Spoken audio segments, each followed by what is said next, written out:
అటువంటి వ్యవస్థ అని చెప్పి అదే యోనిలో నుండి బయటకు వచ్చాడు. అర్థమవుతుందా మీకు? How blissful you are, how blessed you are. ఇది మాట్లాడటానికి కూడా కొంతమందికి జుగుప్సగా ఉంటుంది. జుగుప్స ఏంటి? మా అమ్మ కడుపులో నేను అలాగే వచ్చాను. మీకు అర్థమవుతుందా?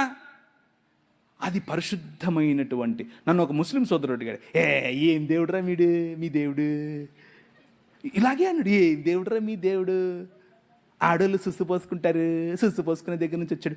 ఒరే మా దేవుడు ఎంత గొప్పడురా, అచ్చం నాలాగే వచ్చాడు, అచ్చం నీలాగే వచ్చాడు. మీ అమ్మ సుస్సు పోసుకోదురా, అక్కడి నుంచి వచ్చావురా నువ్వు కూడా. వాడికి మైండ్ బ్లాక్ అయింది. ఈడేంటి ఇలా మాట్లాడుతున్నాడు?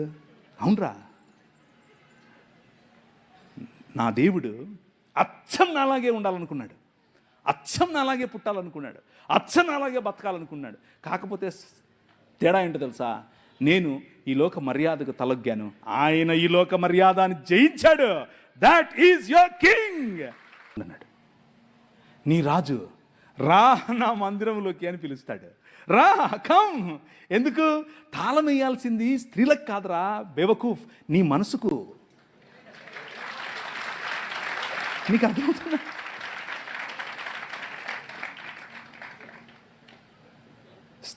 తాళం వేయాల్సింది వాళ్ళు ఏం కట్టుకోవాలి, ఏం తినాలి, ఎలా బతకాలి. నువ్వెవడు రా నువ్వు చెప్పడానికి? ఎవడు నువ్వు? నీ మైండ్కు లాక్ చేసుకో, నీ మైండ్ లాక్ చేసుకో. వాళ్ళకు కాదు, మీ పిల్లలకు, ముఖ్యంగా మీరేమ్మా మీ కొడుకులకు నేర్పండి. ఒరే నువ్వు కొడుకుగా పుట్టినంత మాత్రాన ఓ పెద్ద రెచ్చిపోకు, నోరు మూసుకొని స్త్రీలను ఇలా గౌరవించాలో తెలుసుకో. ఎందుకంటే మా నాయన చెప్పాడు అని చెప్పు, నా రాజు చెప్పాడని చెప్పు. My king said women are equal. You are in the image of God, you are in the likeness of God. దేవుని స్వరూపము, దేవుని పోలిక చొప్పునున్న నిన్ను ఆయన గౌరవప్రదంగా చూస్తున్నాడు. మతంగాళ్ళు వచ్చి నీ దగ్గరికి నువ్వు వాక్యం చెప్పొద్దు, నువ్వు ముసిగేసుకోవాలి, నువ్వు సేది చేసుకోవాలి, అది చేసుకోవాలి, ఇది చేసుకోవాలి అని చెప్తే సర్లే మా నాయన చెప్పాడని చెప్పు. అర్థమవుతుందా? మా నాయన చెప్పేశాడని చెప్పండి. ఇంకో విషయం, పురుషులు, దేవుని వాక్యం, ఈ రాజ్యం ఏం చెప్తుందో తెలుసు? ఎలా తెలిసింది బ్రదర్ మీకు? ఎలా? పరిశుద్ధాత్ముడు మాట్లాడా? మామూలుడు కాదినా? కూతుర్లు ఉన్న వాళ్ళందరూ చేయతాడా? మిమ్మల్ని అడగలేదమ్మా, ఇక్కడ అడిగాను. మీరు ధన్యులు, మీరు ధన్యులు. ఎందుకో తెలుసా? మీ పాపను చూసి 6 ఏళ్ళైనా 10 ఏళ్ళైనా 15 ఏళ్ళైనా 25 ఏళ్ళైనా 35 ఏళ్ళైనా నో ప్రాబ్లం. బుగ్గల మీద చేయి పెట్టి ఎంత అందంగా ఉన్నావమ్మా నువ్వు అని చెప్పు. అది నీ బాధ్యత. నువ్వు చెప్పడం మొదలు పెడితే పక్కనోడు చెప్తే మా నాయన ఎప్పుడో చెప్పాడు అంటది. అర్థమైందా? నువ్వు చెప్పకుండా నీ సంస్కృతి నీకేం నేర్పిస్తుంది? అమ్మమ్మ తాపొద్దు పుట్ట వద్దు. నీ కూతురు దగ్గరికి తీసుకో, కౌగిలించుకొని చెప్పు, ఐ లవ్ యూ బెటా. అబ్బా ఎంత అందంగా ఉన్నావే నువ్వు, అచ్చం అలాగే ఉన్నావు, అచ్చం మీ అమ్మలాగా ఉన్నావు, అచ్చం మా అమ్మలాగా ఉన్నావు. వాళ్ళకి ఎంత అందం తెలుసా? అది ఎంత సంతోషపడతారో తెలుసా? నువ్వు చెప్పక పక్కనోడు చెప్పితే జంపు జిలాని. ఎందుకు నువ్వు చెప్పలేదు? నీ తప్పది. అర్థమవుతుందా? మన భావజాలం, క్రైస్తవ భావజాలం, 66 పుస్తకాలు ఉన్నటువంటి బైబిల్ గ్రంథ భావజాలం ఏం చెప్తుంది అని అంటే, స్త్రీకి ఇవ్వాల్సినటువంటి గౌరవం ఇవ్వాలి, కూతురికి ఇవ్వాల్సినటువంటి గౌరవం ఇవ్వాలి, కూతురికి ఇవ్వాల్సినటువంటి హక్కు ఇవ్వాలి.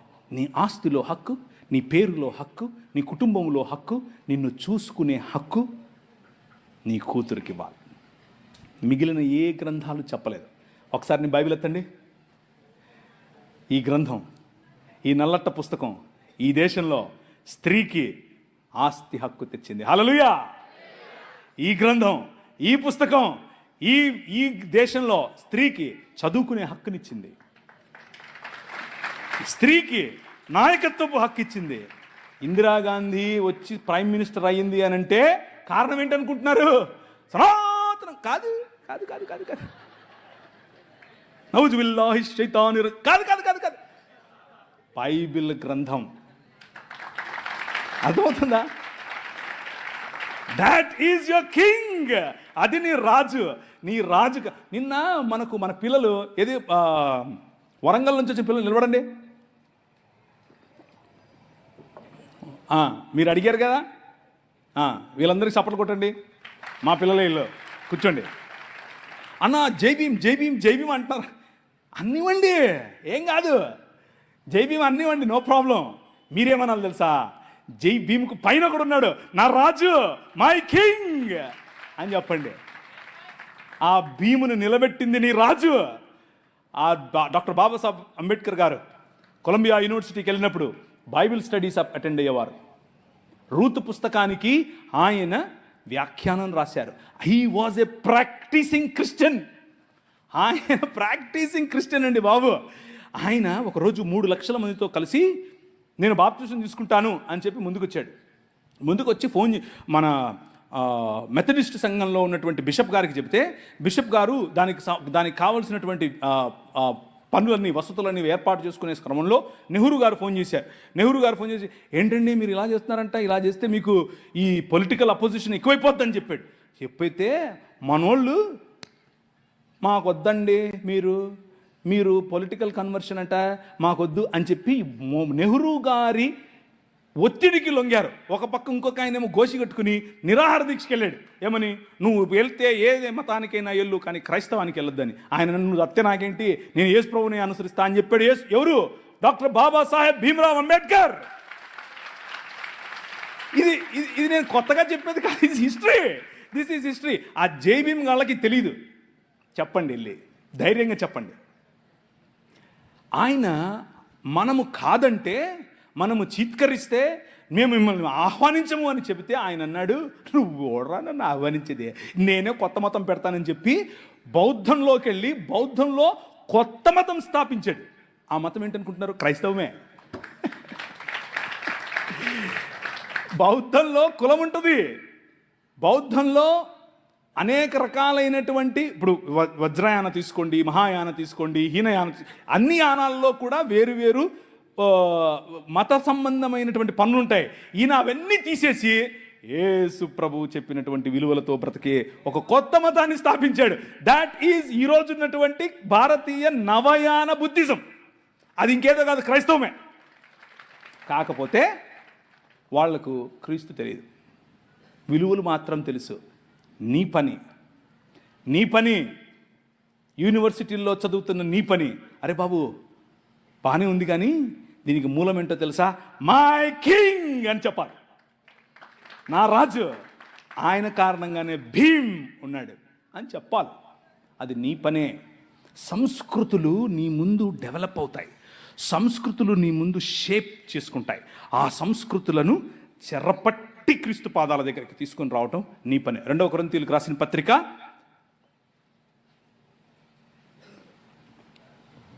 2 కొరింథీ 10:3 నుంచి చదవండి.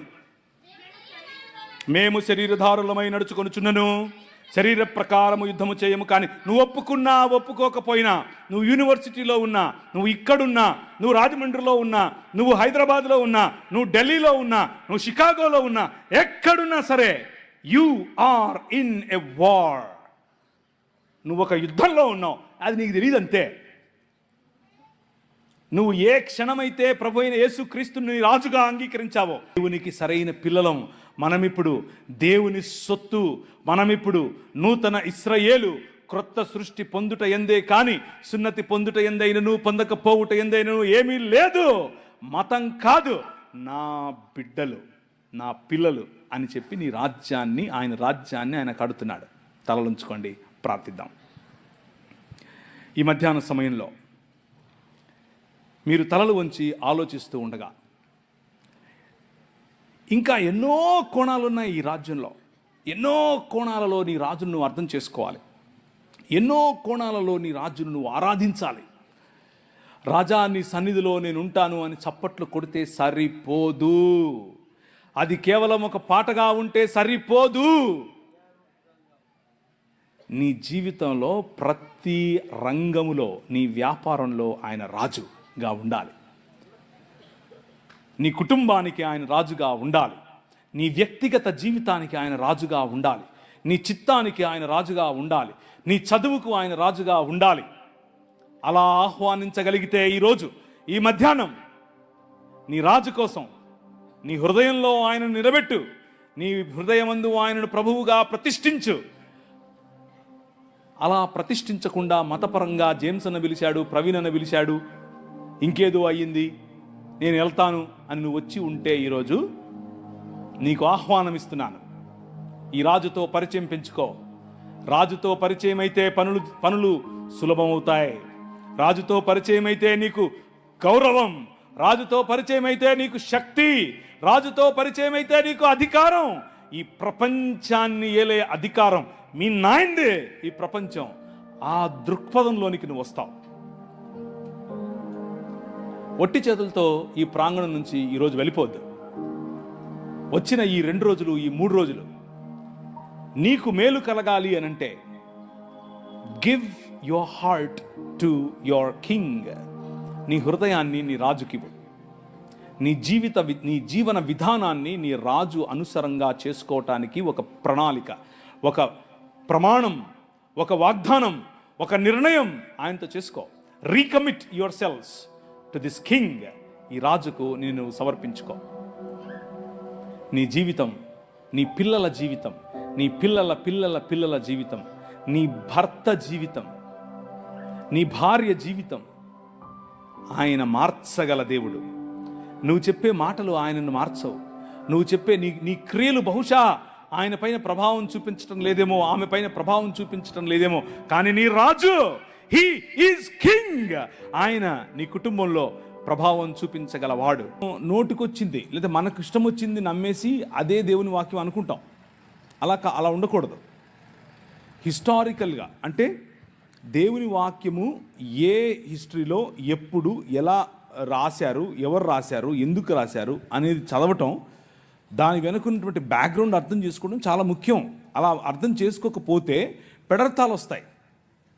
మధ్యధరా సముద్రం ఏంటి, మధ్యధరా సముద్రం చుట్టుపక్కల ఉన్నటువంటి ద్వీపాలు ఏమిటి, ఆ మధ్యధరా సముద్రంలో ఎలాంటి సంస్కృతి ఉండేది, ఆ సంస్కృతిలో ఏం తిన్నారు, ఎలా తిరిగారు, ఏం చేశారు, ఏ సంస్కృతుల్లో ఏ మతాలు ఉండేవి, ఇవన్నీ తెలుసుకోవాలి.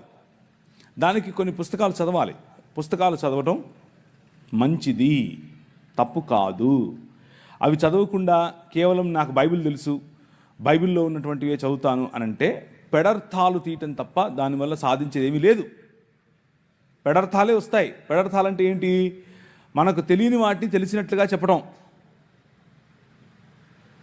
దాని కారణంగానే అనేకులు ఈరోజు ఈ సాంస్కృతిక నేపథ్యం తెలియకనే అనేకులు ఈరోజు స్త్రీ గురించి తప్పుగా అర్థం చేసుకుంటున్నారు, ఆరాధన గురించి తప్పుగా అర్థం చేసుకుంటున్నారు. వాళ్ళ మనసులో ఉన్నటువంటి దాన్ని, వాళ్ళ మనసులో ఏదైతే ఆంధ్ర సంస్కృతి లేకపోతే తెలుగు సంస్కృతి ఏదైతే ఉందో ఆ సంస్కృతిని తీసుకెళ్ళి బైబిల్ మీద పెట్టి బైబిల్ కూడా ఇలాగే చెప్తుంది అని చెప్పి ప్రయత్నం చేస్తున్నారు. అలా చేయకూడదు.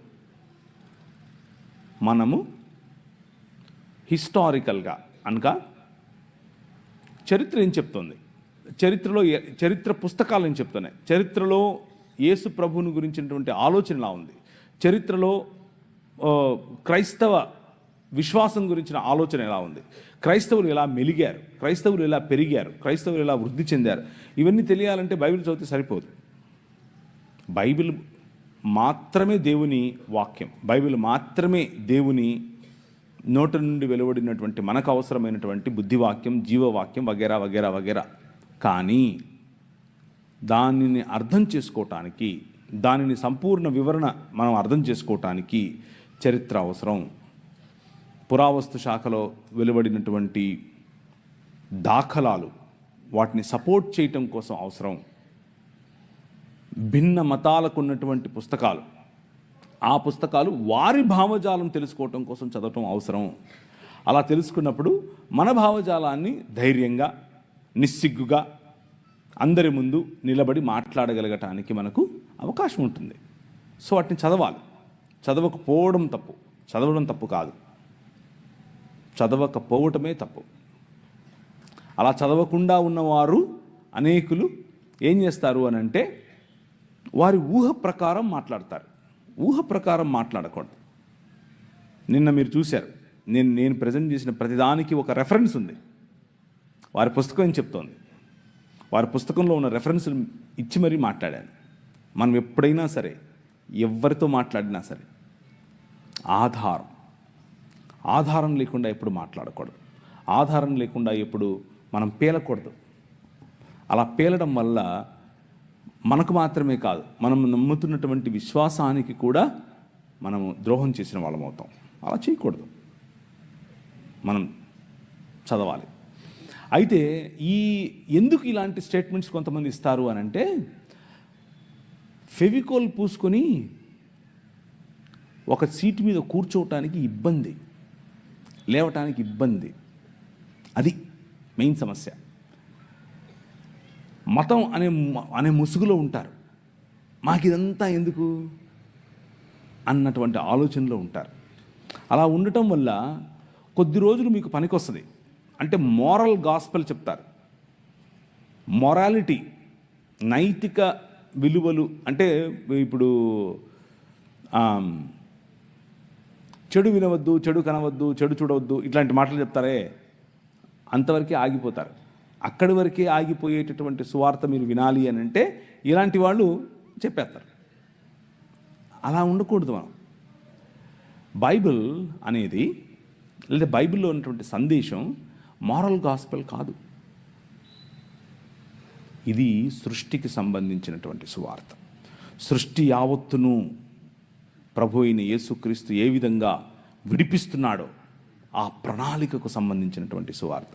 అది తెలుసుకోవాలి అని అంటే అన్ని రకాల పుస్తకాలు చదవాలి. చదవటం తప్పు కాదు, చదవకపోవటమే తప్పు. చదవకపోవడం వల్ల పెడర్థాలు తీస్తాము. బైబిల్ సంస్కృతిలో మన సొంత సంస్కృతిని, మన సొంత భాషను, ఉదాహరణకు కొన్ని సంవత్సరాల క్రితం